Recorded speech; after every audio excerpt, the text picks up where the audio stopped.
ఇస్తున్నారు speaker sir. First of all మంత్రి గారు ఏ ప్రశ్నకు కూడా సమాధానం సంతృప్తికరంగా చెప్పలేదు. నెంబర్ 1. ఒకటి సార్, ఎన్ని దశల్లో జరుగుతుంది మూసి అంటే వారి దగ్గర సమాధానం లేదు. ప్రణాళికలు ఎన్ని, డిపిఆర్లు ఎన్ని అంటే సమాధానం లేదు. డిపిఆర్ ఫేజ్ 1కి వచ్చింది అన్నారు. నిన్నగాక మొన్న నరసింహారెడ్డి గారు ఈ ప్రాజెక్ట్ ఎండి సార్ తాజ్ కృష్ణాలో ప్రజెంటేషన్ ఇచ్చారు. మంత్రి గారు బహుశా లేరనుకుంటాను అక్కడ. వారు చెప్పింది ఏమంటే అదే conclude, I'm under protest sir, I'm under protest sir. Government mislead చేస్తోంది రాష్ట్ర ప్రజలు. I'm under protest. ఎండి గారు ఒక్క నిమిషం, ఎండి గారు డిపిఆర్ లేదంటారు, మంత్రి గారు డిపిఆర్ వచ్చిందంటారు. అయిపోయింది. I'm under protest. ఎండి గారు డిపిఆర్ లేదు అని మొన్న చెప్పారు మార్చి 13 నాడు.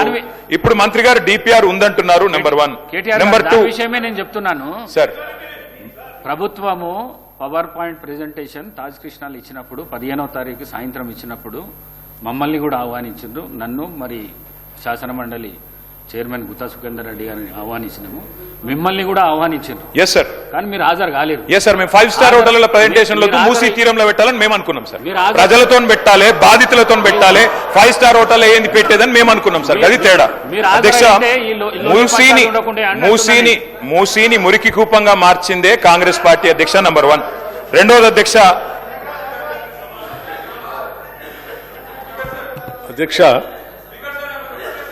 మూసీ ప్రక్షాళన, మూసీ రిజర్వేషన్ అనేది దశాబ్దాల కాలం పైబడి రాష్ట్రంలో చర్చ జరుగుతుంది. మూసీ నదీ పరివాహ ప్రాంతంలో నివాసం ఉంటున్నటువంటి వాడు, అక్కడ భూమి కొనుక్కొని పట్టాదారులుగా ఇల్లు కట్టుకొని ఉన్నటువంటి వాళ్ళు కానీ, భూమి కొనుక్కోలేక ఇంకెక్కడా స్థలం లేక అక్కడ పోయి గుడిసెలు వేసుకొని ఉంటున్నటువంటి వాళ్ళు కానీ, ఆ పరివాహ ప్రాంతంలో నడుస్తున్నటువంటి వాళ్ళు కానీ, ఆ మూసీలో వస్తున్నటువంటి మురుగు వాసన తట్టుకోలేక అన్హైజీనిక్ కండిషన్స్లో బతుకుతున్నటువంటి వాళ్ళ జీవన స్థితిగతులు మార్చాలని ఈ రాష్ట్ర ప్రభుత్వం ఆలోచన చేస్తూ ఉంది. నేను వారిని సూటిగా అడుగుతా ఉన్నాను, మూసీ ప్రక్షాళన చేయటానికి మీరు వ్యతిరేకిస్తున్నారా? మూసీ ప్రక్షాళన చేయొద్దని మీరు అంటున్నారా? లేకపోతే మూసీ పరివాహ ప్రాంతంలో నివాసం ఉంటున్నటువంటి పేదవాళ్ళు అత్యంత దయానీయమైనటువంటి పరిస్థితుల్లో ఉన్నారు అధ్యక్ష. అక్కడ ఉండటానికి సరైనటువంటి పరిస్థితులు లేవు.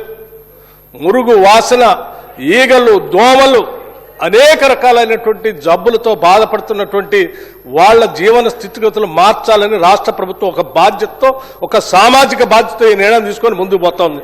వద్దంటారా? చెప్పండి. వాళ్ళు అట్లాగే ఉండాలని మీరు కోరుకుంటున్నారా?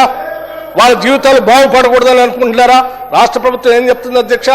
ఆ పరివాహ ప్రాంతంలో ఉన్నటువంటి పేదవాళ్ళు గుడిసెలు ఏమైనా పోతా ఉంటే, ఎంతమంది గుడిసెలు పోతా ఉన్నాయో అంతమందికి లెక్కగట్టి వాళ్ళకి పట్టా ఉన్నా లేకపోయినా అదే పరివాహ ప్రాంతంలో వాళ్ళకి అపార్ట్మెంట్స్ కట్టి అక్కడ ఆ అభివృద్ధిలో వాళ్ళ భాగస్వాములు చేస్తామని రాష్ట్ర ప్రభుత్వం ఘంటాపథంగా రాష్ట్ర ముఖ్యమంత్రి అనేక సందర్భాల్లో చెప్తే కూడా ఇంకా పేదవాళ్ళ నిస్సహాయతని అడ్డంగా పెట్టుకుని ఈ రాష్ట్ర ప్రభుత్వం మార్పుకి నాంది పలుకుతూ నగరానికి మణిహారంగా మార్చాలని మూసీ నదిని తయారు చేస్తూ ఉంటే ప్రతి దానికి అడ్డుపడి పేదల జీవితాల్లో మార్పు రావద్దు, వాళ్ళ జీవన స్థితిగతులు మార్చొద్దు.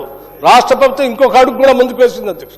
కేవలం వాళ్ళకి శుభ్రం చేసి ఇల్లు ఇవ్వటం కాదు, అక్కడ నివాసం ఉంటున్నటువంటి పేదవాళ్ల కుటుంబాల్లో ఉన్నటువంటి మహిళలందరికీ వడ్డీ లేని రుణాలు ఇచ్చి వాళ్ళని వ్యాపారస్తులుగా మార్చాలని ఆలోచన చేస్తారు.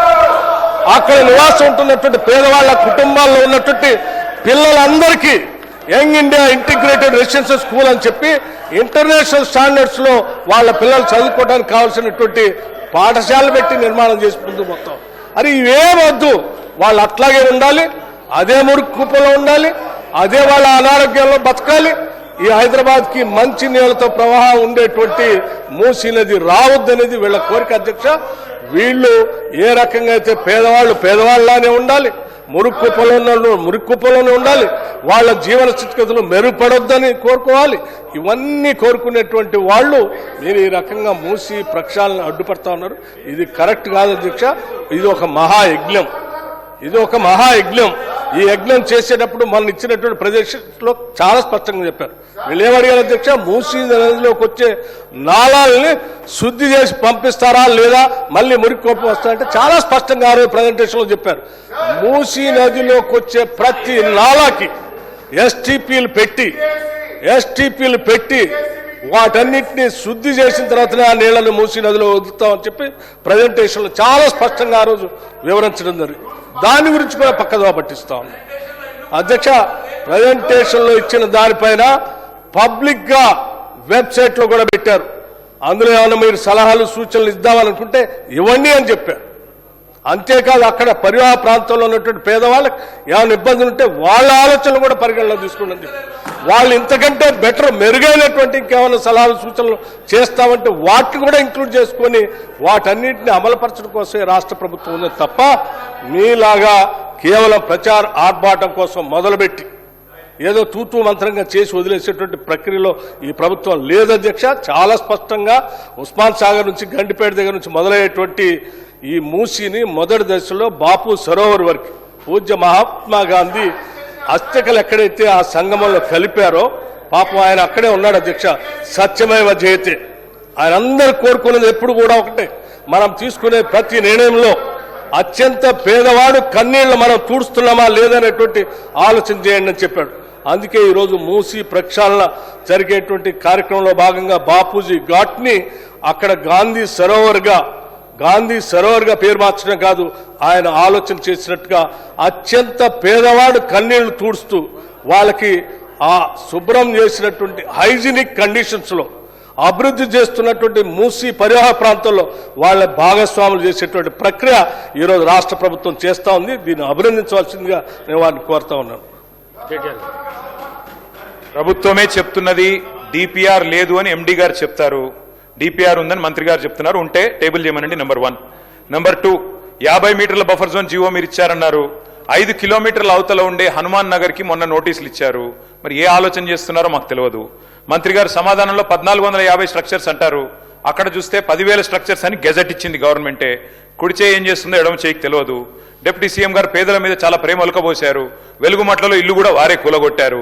మరి ఖమ్మం జిల్లాలో మీ కాన్స్టిట్యున్సీలు ఇల్లు కూలగొడితే కూడా మీకు తెలియదు. 3వ రోజు దాకా పత్తాలేరు. అధ్యక్ష, ఇంకొక మాట అధ్యక్ష, చాలా చెప్పారు ఇలా మంత్రి గారు. మాకు విచిత్రంగా అనిపిస్తుంది. మాకు అర్థమైంది ఏమంటే ప్రభుత్వం దగ్గర పైసలు లేవు, ప్రణాళిక లేవు. ఏడీబీ లోన్ ఇవ్వలేదు, ప్రణాళిక లేదు. కేవలం 1,50,000 కోట్ల దోపిడీకి మేము వ్యతిరేకం తప్ప మూసీకి వ్యతిరేకం కాదు. ఈ ప్రభుత్వ వైఖరికి నిరసనగా మేము వాకౌట్ చేస్తా ఉన్నాం అధ్యక్ష.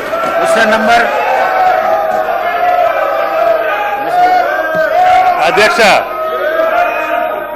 వెలుగుమట్లకు సంబంధించి గౌరవ సభ్యులు చెప్పారు అధ్యక్ష. దాని మీద వాళ్ళకి ధైర్యం ఉంటే, వాళ్ళకి మనసు ఉంటే వెలుగుమట్ల మీద డిస్కషన్కి ఈ సభ సిద్ధంగా ఉంది అధ్యక్ష. ప్రభుత్వం సిద్ధంగా ఉంది. గౌరవ సభ్యులకి మనం చేస్తున్న వెలుగుమట్ల మీద డీటెయిల్ డిస్కషన్ కూడా రాష్ట్ర ప్రభుత్వం సిద్ధంగా ఉంది. గౌరవ కేటీఆర్ గారు ఆ యొక్క విషయాలన్నీ తెలిస్తే వాళ్ళు సభలో కూర్చోవడానికి కూడా సిగ్గుపడాల్సిన పరిస్థితి వస్తుంది అధ్యక్ష.